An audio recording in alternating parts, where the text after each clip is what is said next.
करनाल हरियाणा में NDRI एवं NGA ने संयुक्त रूप से भारतीय दुग्ध एवं खाद्य क्षेत्र की भविष्य में आने वाली चुनौतियां एवं समाधान विषय पर 2 दिवसीय राष्ट्रीय सेमिनार आयोजित किया। कल इस सेमिनार में मुख्य अतिथि थे राष्ट्रनायक स्वामी रामदेव जी महाराज। मंच पर स्वामी जी महाराज एवं अन्य गणमान्य व्यक्तियों ने दीप प्रज्वलन किया। इसके बाद स्वामी जी का मंच पर स्वागत सम्मान किया गया।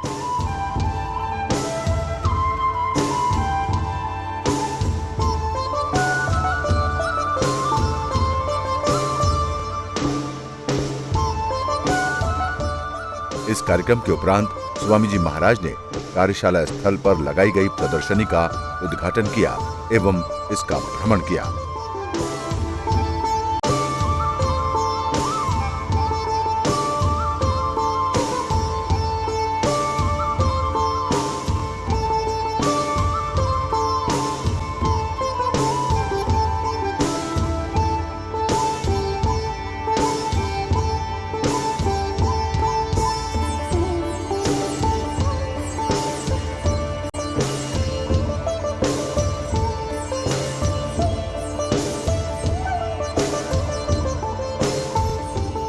प्रदर्शनी का भ्रमण करने के पश्चात स्वामी जी महाराज ने NDRI का भी भ्रमण किया। लगभग 1 दशक से पतंजलि योग पीठ हरिद्वार द्वारा गौ संवर्धन एवं अनुसंधान का कार्य तीव्र गति से चल रहा है। कुछ वर्षों में जिसके बड़े परिणाम राष्ट्र को मिलेंगे।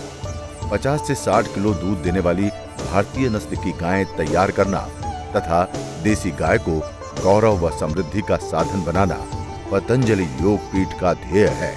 स्वामी जी महाराज ने NDRI के विभिन्न प्रकल्पों का भी दौरा किया।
आइए देखते हैं इस राष्ट्रीय सेमिनार की मुख्य झलकियां। मैं आमंत्रित करती हूं president NDRI graduates association Shri AK Agarwal ji को स्वागत भाषण के लिए। स्वामी जी, हमारे लिए यह बहुत बड़े गौरव की बात है कि आज आप हमारे बीच उपस्थित हैं और मुख्य अतिथि के रूप में इस समारोह के लिए आपका स्वागत करते हुए हमें अपार हर्ष हो रहा है। आपके गायों के प्रति प्रेम और विशेषकर गाय के दूध से लगाव को सब लोग अच्छी तरह जानते हैं और आपने अपने प्रतिदिन के व्यस्त कार्यक्रम के बावजूद यहाँ आने के लिए समय निकालकर हमें कृतार्थ किया है। आपने योग के लिए भारत के साथ साथ विदेशों में भी जो जागरूकता लोगों के मन में जगाई है उससे पूरा विश्व परिचित है। यही कारण है कि आज सुबह हम हर पार्क एवं दूसरे सार्वजनिक स्थानों पर हर उम्र और हर तरह के लोगों को योगिक क्रियाएं करते हुए देख सकते हैं। स्वामी जी, आप भारतवर्ष में योग क्रांति के जनक हैं। आपके स्वागत के साथ साथ हम आपका आभार भी व्यक्त करते हैं। इस सेमिनार का आयोजन NDRI करनाल और इसके ग्रेजुएट्स की एसोसिएशन द्वारा किया गया है। इस सेमिनार में भारतीय डेयरी एवं फूड सेक्टर के सामने तेज़ी से बदलते हुए समीकरण के कारण जो चैलेंजेस आ रहे हैं उन पर विचार किया जाएगा। आज भारतवर्ष में 15,000 करोड़ लीटर से ज़्यादा दूध का उत्पादन होता है। 132 करोड़ लोगों की जनसंख्या के साथ आज भारत दुनिया की सबसे बड़ी कंज्यूमर मार्केट है और यह लगातार बढ़ रही है। हमारी 2/3 जनसंख्या 30 साल से नीचे की उम्र की है और इस उम्र के लोगों के कारण भारतवर्ष में प्रोसेस्ड एवं हेल्दी फूड्स की डिमांड लगातार बढ़ रही है। आज हमारे युवा वर्ग का बहुत तेज़ी से ग्लोबलाइजेशन हो रहा है। इंटरनेट का इस्तेमाल बढ़ रहा है। विदेशों में हमारे लोग पहले की अपेक्षा कहीं ज़्यादा आ जा रहे हैं। बढ़ती हुई आय के साथ हमारी खर्च करने की क्षमता भी बढ़ रही है। इन सब कारणों से हमारे खाने पीने की चीज़ों के लिए दृष्टिकोण में बहुत तेज़ी से बदलाव आ रहा है। इसके साथ ही डेयरी उद्योग में नए स्वादिष्ट और स्वास्थ्यवर्धक उत्पादों के लिए अपार क्षमताएं खुली हैं। हम सब जानते हैं कि नए अवसर अपने साथ अनेक चुनौतियां भी लेकर आते हैं और डेयरी उद्योग के सामने भी ऐसी ही कुछ चुनौतियां हैं, जिसमें मुख्य रूप से डेयरी के प्लांटों को शुद्ध एवं अच्छी किस्म का दूध मिलना बहुत ज़रूरी है। इसके साथ साथ नई और एडवांस्ड टेक्नोलॉजी की मशीनरी भी चाहिए और अपने कंज्यूमर की रिक्वायरमेंट्स को समझते हुए मार्केटिंग स्ट्रेटजी का तय करना भी बहुत इम्पॉर्टेंट है। स्वामी जी, हम इस मंच के माध्यम से एक और अहम विषय की ओर आपका ध्यान आकर्षित करना चाहते हैं। भारतवर्ष में कुछ ही महीने में GST लागू होने जा रहा है। बेशक इससे हमारी टैक्स व्यवस्था में सुधार होगा और उन वस्तुओं पर कुल मिलाकर टैक्स का भार कम होगा जिनके इनपुट मटेरियल में टैक्स लगता है। क्योंकि दूध पर अभी कोई टैक्स नहीं है, इसलिए दूध से बने हुए प्रोडक्ट्स पर GST का रेट मौजूदा टैक्स की दरों से ज़्यादा ना लगाया जाए, ऐसा सरकार को बताने और समझाने की ज़रूरत है। इस सेमिनार में हमने कोशिश की है कि हम देश विदेश से सब्जेक्ट स्पेशलिस्ट को बुलाकर अगले 2 दिनों तक इन विषयों पर खुले मंच में विचार विमर्श करें कि इंडियन डेयरी सेक्टर और फूड सेक्टर के लिए नई अपॉर्चुनिटीज़ कैसे विकसित की जाएं। मेरा विश्वास है कि इस सेमिनार में भाग लेने वाले वक्ता और श्रोतागण इससे डेफिनेटली लाभान्वित होंगे। आपका एक बार पुनः स्वागत करते हुए आप सभी के स्वस्थ जीवन की कामनाओं के साथ आभार व्यक्त करता हूं। धन्यवाद। धन्यवाद सर। अब हमारा अनुरोध है doctor AK Jain, managing director Rajasthan electronic instrument limited Jaipur से इस अवसर पर अपने विचार हमारे साथ साझा करने के लिए। Friend, let me first thank the organizers to invite me and to be part of this, what should I call it, the alumni and the business meet. It's really a great time, great energy which I could see here. कुछ एक चीज़ें जो मेरे अनुभव में पिछले 32-33 सालों के काम में जो मुझे समझ में आती हैं और जो आज का विषय है उस पर अपने विचार ज़रूर बताना चाहूँगा।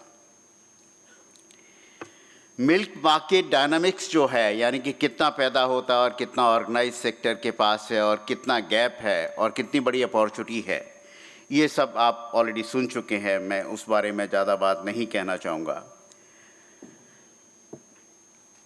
अगर हम देखें तो कहीं ना कहीं जहाँ हमने एक बहुत बड़ी यात्रा तय की है और हम लार्जेस्ट मिल्क प्रोड्यूसर बन गए हैं, कहीं ना कहीं अभी प्रोड्यूसर और कंज्यूमर में बहुत बड़ा गैप है।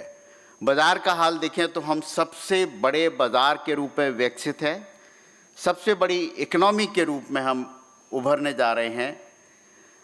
अगर हम देखें तो जो चैलेंज जो गवर्नमेंट ऑफ इंडिया ने जो अभी मिशंस जो दिए हैं हमें, जिसमें कि मेक इन इंडिया है, स्किलिंग इंडिया है, नेशनल सोलर मिशन है, नेशनल डेयरी प्लान का चर्चा अभी हुआ था, पर इस सब के साथ हमारा एक सपना भी है कि हमें वर्ल्ड क्लास बनना है और बेस्ट इन क्लास बनना है। मेरे हिसाब से ये होगा कैसे? मेरे हिसाब से इनोवेशन इज़ द ओनली की। इनोवेशन वो जो हमने करके कहीं लैब में छोड़े हुए हैं। साइंटिस्ट जो आज यहाँ हैं, जो यहाँ से छोड़ के जा चुके हैं और उन्होंने अपने स्टूडेंट पीरियड में या लेटर पीरियड में कभी इनोवेशन करे, लेकिन हमने उस पर ध्यान नहीं दिया। अगर हम उन इनोवेशन पे ध्यान दे लें तो शायद आज हम अपने आप में ही एक बहुत बड़ी बिजनेस अपॉर्चुनिटी अपने मायनों में एड्रेस कर पाएंगे, जैसा मैंने कई बार डॉक्टर श्रीवास्तव के उद्बोधन में देखा है, सुना है। एक और बड़ी चीज़ है जो मुझे लगती है कि बहुत रेलेवेंट है। एनर्जी, हम लार्जेस्ट एनर्जी प्रोड्यूसर बनने वाले हैं, पीएम साहब का मैंडेट है। रिन्यूएबल एनर्जी में बहुत बड़ी संभावनाएं हैं। Dairy sector, agri sector and energy, अगर ये तीनों आपस में मिल जाएं, डेयरी हमारी गांव में बसती है, एग्रीकल्चर गांव में बसती है और गांव में बिजली का अभाव है, कोल्ड मिल चेन को स्थापित होना है। डेयरी के पास ज़मीन होती है, गांव में ज़मीन होती है, गांव में शेल्टर्स होते हैं। तो रूफटॉप सोलर सॉल्यूशन के थ्रू अगर हम डेयरी, एनर्जी और एग्रीकल्चर तीनों को मिला के बात करें तो मेरे अंदाज से ये जो सेक्टर है, ये तीनों सेक्टर और जो क्लियर गवर्नमेंट के 3 मिशन भी हैं, जिसमें नेशनल डेयरी प्लान है, नेशनल सोलर मिशन है एंड नेशनल एग्रीकल्चर मिशन है, ये एक बहुत बड़ा व्यवसाय के रूप में देश में तो ऑर्गेनाइज हो ही सकता है। हम बहुत सारे विदेशों को भी ये काम करके दे पाएंगे। And last but not the least, जो हम कर रहे हैं उससे बहुत आगे की बात हमें सोचनी है। इंडियन स्टैंडर्ड्स बनाने की ज़रूरत है हमें। ग्लोबल स्टैंडर्ड्स जो बने हुए हैं, जो ग्लोबल प्रैक्टिसेस हैं, उन्हें एज इट इज़ कॉपी करने की ज़रूरत नहीं है। बिकॉज अगर रियल में हमें world class and best class बनना है तो पहले तो हमें अपने देश में world class and best in class करके अपने देश को देना है, फिर विदेशों की तरफ सोचना है। तो हमारे अपने स्टैंडर्ड्स जो इवॉल्व हो रहे हैं, काफ़ी एरिया में इवॉल्व हो चुके हैं, उनको परफेक्ट करने की ज़रूरत है। उनके लिए पॉलिसी फ्रेमवर्क तैयार करने की ज़रूरत है। अंत में मैं एक और चीज़ जो मेरे हिसाब से अगेन बहुत ज़रूरी चीज़ है और बहुत अहम है, हमारा देश religion, spirituality, business and sustainability सब चीज़ एक साथ करता है। और आज ये जो मंच है वो इस बात को क्लियरली बता भी रहा है कि हाँ, रिलीजन है या स्पिरिचुअलिटी है या प्रोफेशन है या बिजनेस है और या सीरियस बिजनेस प्लेयर भी हैं। और इन सब को मिलाकर अगर देखें तो ब्रांड इंडिया, हमें एक ही चीज़ सोचनी चाहिए। हमारे यहाँ अमूल हो सकता है, हमारे यहाँ सरस हो सकता है, हमारे यहाँ रील हो सकती है, हमारे यहाँ IDMC हो सकती है, बट कुल मिला के हमें जो चीज़ सोचनी है ब्रांड इंडिया। और हम मेक इन इंडिया के तहत जो भी करें वो उसको बहुत स्प्रेड करें। मेक इन इंडिया को थोड़ा और मैं स्प्रेड करना चाहूँगा मेक इन रूरल इंडिया से, क्योंकि हमारा काफ़ी काम रूरल में होता है। तो जो मेक इन, जितना मैन्युफैक्चरिंग और इंडस्ट्री आ रही हैं वो कहीं ना कहीं विलेज की तरफ हो, जिससे कि 2060 तक हम सोच रहे हैं कि जो रूरल पॉपुलेशन है वो घट के 35% हो जाएगी और 65% शहरों में चली जाएगी। अगर हम रूरल इंडिया इतना स्मार्ट बना देंगे, अच्छा बना देंगे, तो वो पॉपुलेशन वहीं रुक जाएगी, जिससे हमारा डेयरी भी सब लेगा, एग्रीकल्चर भी सब लेगा और इंडस्ट्री भी हो जाएगी। तो कहीं ना कहीं हमें urbanised make in rural India kind of arrangement की ज़रूरत है। एक और बात अंत में, इंडियन फूड बहुत पॉपुलर हो रहा है। मैं विदेश के दौरे पे भी अक्सर जाता रहता हूँ, तो ऑर्डर में या तो हम जैन फूड करते हैं या एशियन वेज मील ऑर्डर करते हैं।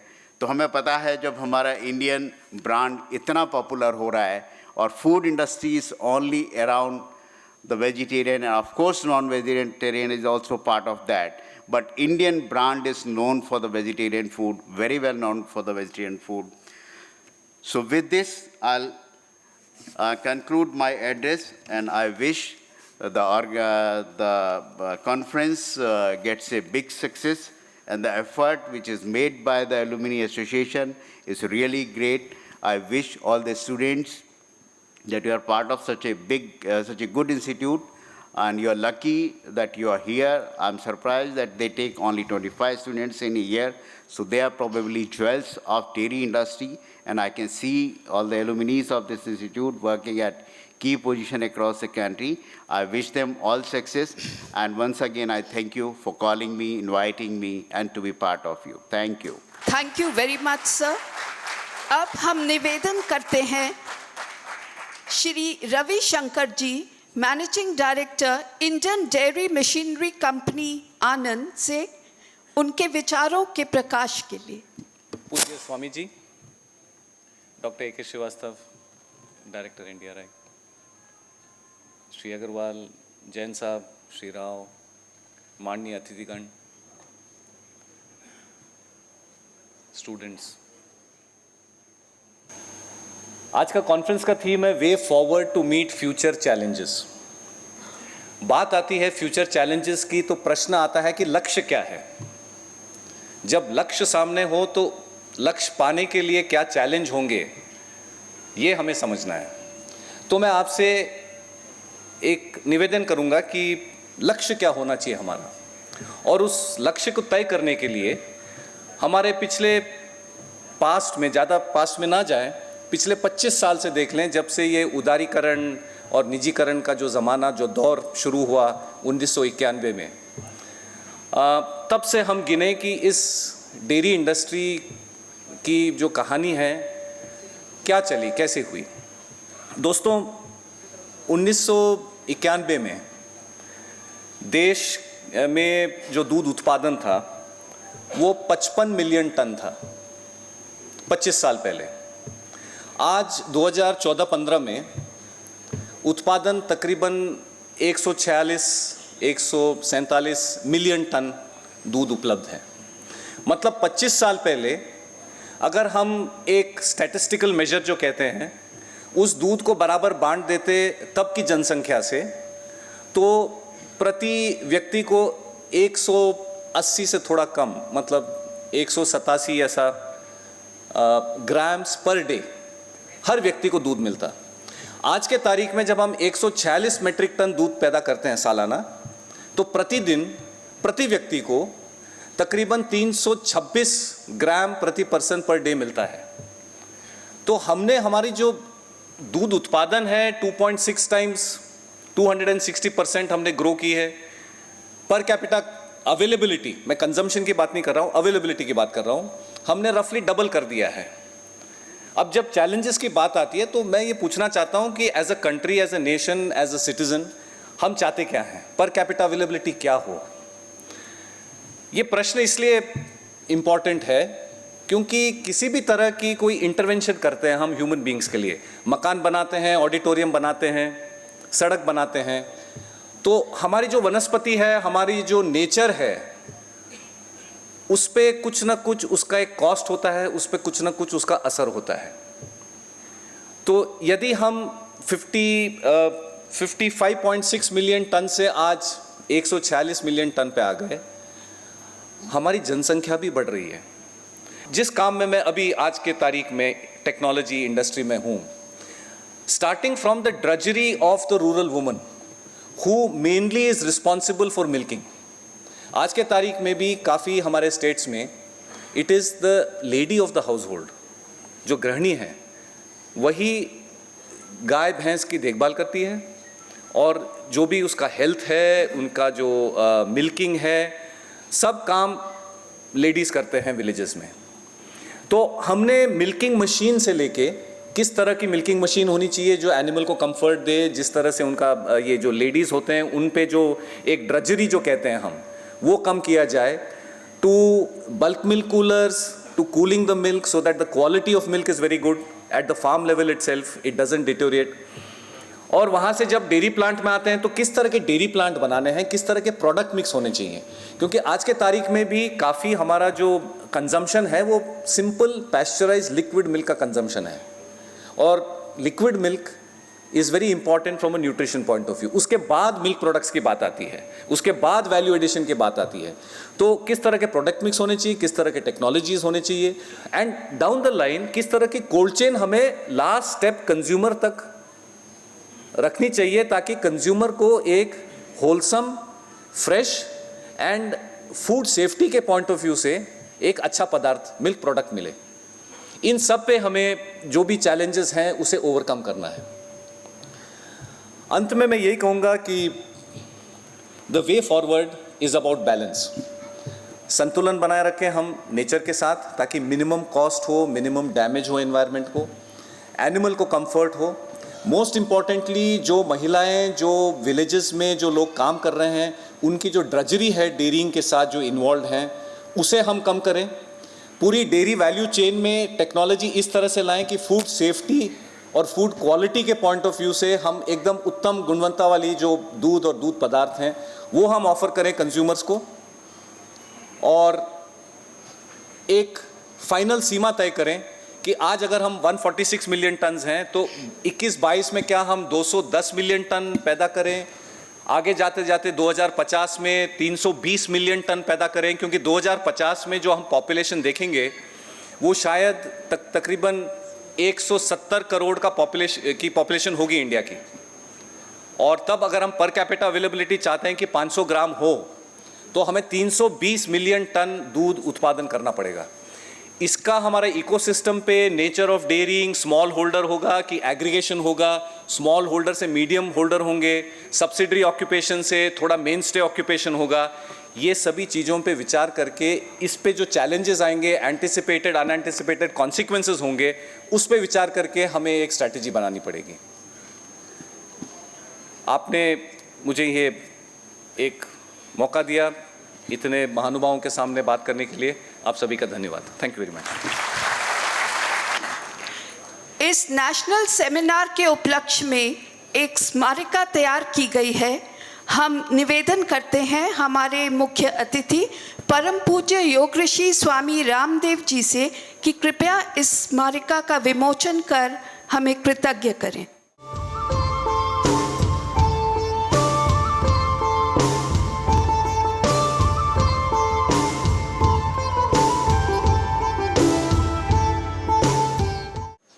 अब मेरा अनुरोध है इस संस्थान के निदेशक एवं कुलपति डॉक्टर A.K. श्रीवास्तव जी से, कृपया आप अपना प्रधान भाषण प्रस्तुत करें।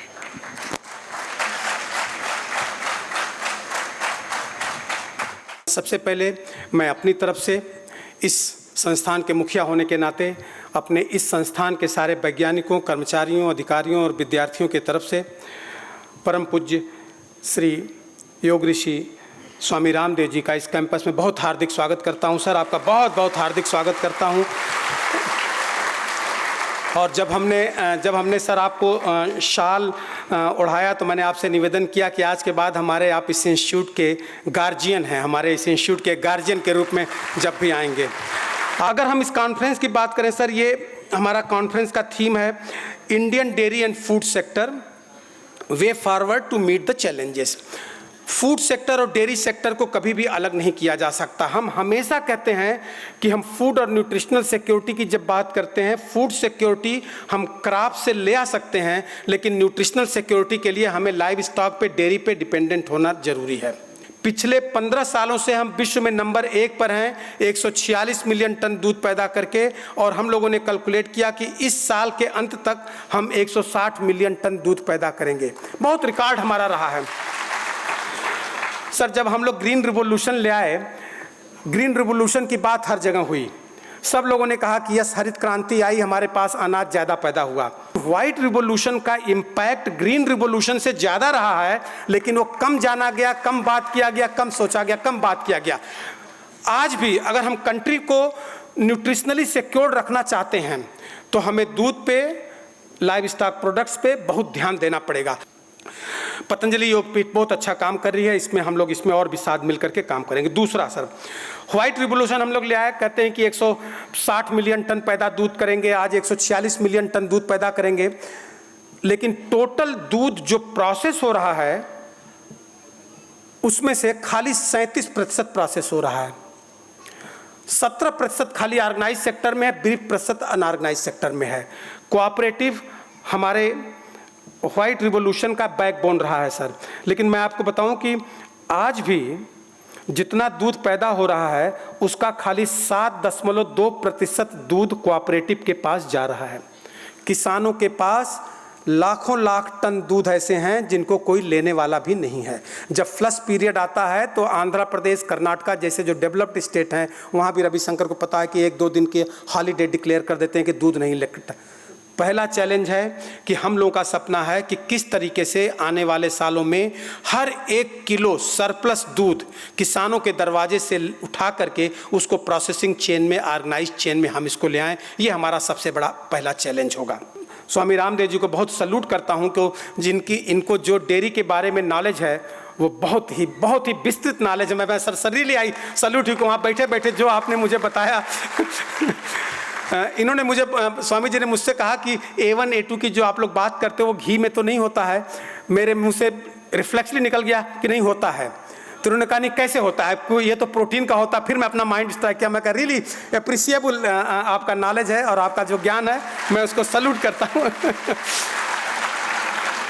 दूसरी बात है कि आज हमारे पास जितनी हमारे जानवर की शक्ति, जितने हमारे पास गाय हैं, भैंस हैं, सर हम लोगों ने 60 सालों से क्रॉस ब्रीडिंग प्रोग्राम शुरू किया और हमारे देश में इस समय 15% क्रॉस ब्रेड एनिमल हैं, 15.6% क्रॉस ब्रेड हैं। 2% वो जानवर हैं नॉन डिस्क्रिप्ट वाले जिनको हमने साहिवाल से, थारपारकर से, गिर से, कंकरेज से, देवनी से, मलनाड गिड्डा से अपग्रेड किया है। तो आज सबसे बड़ा जो हम फ्यूचर का चैलेंज है कि जो 70% हमारी नॉन डिस्क्रिप्ट काऊ पॉपुलेशन है उसको किस तरीके से अपनी इंडिजिनस ब्रीड के द्वारा अपग्रेड करें ताकि वो भी एक अच्छा दूध देने वाला। हमारी सर पॉलिसी बनी है कि हम अब क्रॉस ब्रीडिंग प्रोग्राम, देखो हमारे पास अगर 15% क्रॉस ब्रेड एनिमल हैं तो हम उनको फेंकने तो नहीं जा रहे हैं कहीं। क्रॉस ब्रीडिंग प्रोग्राम के अगेंस्ट कोई नहीं है, लेकिन हाँ आज हम लोग ये प्रण लेते हैं कि हमारी जो 39 डिस्क्रिप्ट ब्रीड हैं, इंडिजिनस ब्रीड हैं, उनको क्रॉस ब्रीडिंग के जरिए, बाहर के जर्म प्लाज्म के जरिए उसको हम लोग इम्प्रूव नहीं करेंगे, उसको हम लोग खराब नहीं करेंगे। हम जो हमारी देसी ब्रीड है उसको हम अपग्रेड करेंगे आपस में सेलेक्ट ब्रीडिंग करके। इसमें सर NDRI का बहुत बड़ा योगदान रहा है। NDRI के पास कंट्री का बेस्ट साहिवाल जर्म प्लाज्म है, हम आपको ले चलेंगे सर। बेस्ट साहिवाल है, थारपारकर, अब हमने गिर भी रख लिया है और इसका लाखों डोज हम हर साल किसानों को देते हैं ताकि वो अपने दरवाजे पे ब्रीड को इम्प्रूव कर सकें।